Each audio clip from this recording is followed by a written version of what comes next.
Bonjour à tous nos amis du Japon. Alors on va parler du Sancerre blanc, du Sancerre rosé, du Sancerre rouge, les Baronnes. Les Baronnes est un très grand classique de la famille bourgeois.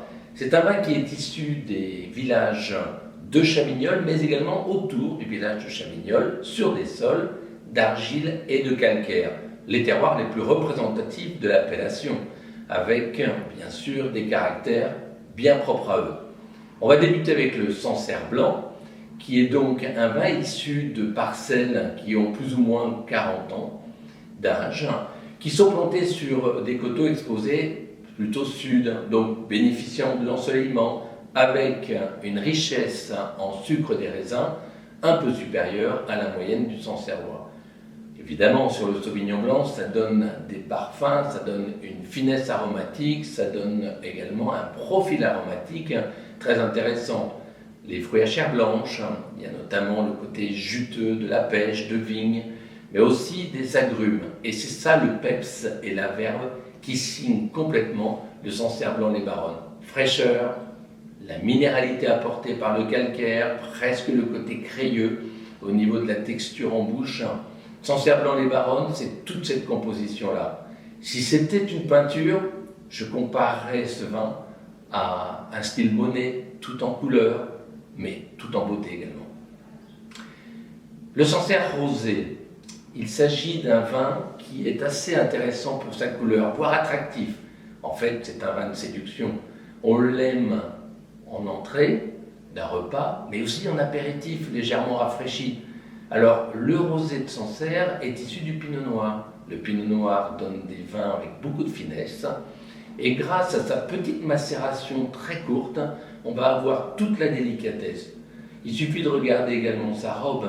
On est sur un rose légèrement pâle, plutôt même pastel, mais aussi un peu cette couleur de vieux rose qui donne tout de suite une patine incroyable à ce vin qui est très haut en couleur. Du fruité, des saveurs qui rappellent un peu l'Orient ou le Moyen-Orient, mais il y a aussi le côté gourmand, croustillant du bonbon anglais. Pour ce qui est de l'accompagnement avec les plats, des entrées froides, l'été notamment, tout ce qui va être à base de poisson, de viande blanche, ce sont des mets qui se marient parfaitement bien avec le Sancerre rosé. Personnellement, je l'aime également tout seul, ça dépend avec qui. Également, le Sancerre rouge les Baronnes, alors c'est un vin qui est issu des coteaux de Chavignols qui ont la particularité d'avoir une densité très forte en argile. Des argiles qui vont avoir la puissance de arrondir le vin, de le rendre un petit peu plus riche, plus gras. Alors c'est un vin qui est issu d'une cueillette manuelle. On va donc trier le raisin.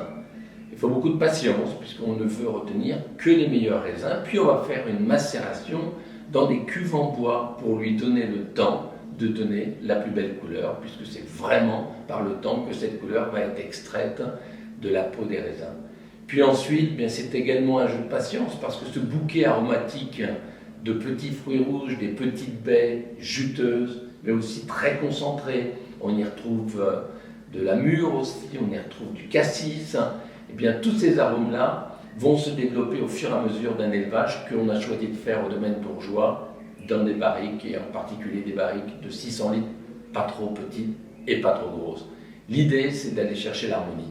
C'est juteux, c'est gourmand, c'est friand, ça se boit aussi bien légèrement rafraîchi, mais aussi à une température d'un Bourgogne, c'est-à-dire plutôt 16 degrés, avec des viandes rouges, qu'elles soient grillées, qu'elles soient cuites au four. N'oubliez pas le poisson grillé, c'est un mariage qui est absolument formidable. Personnellement, je l'aime aussi légèrement rafraîchi, en soirée, l'été, seul, tout simplement.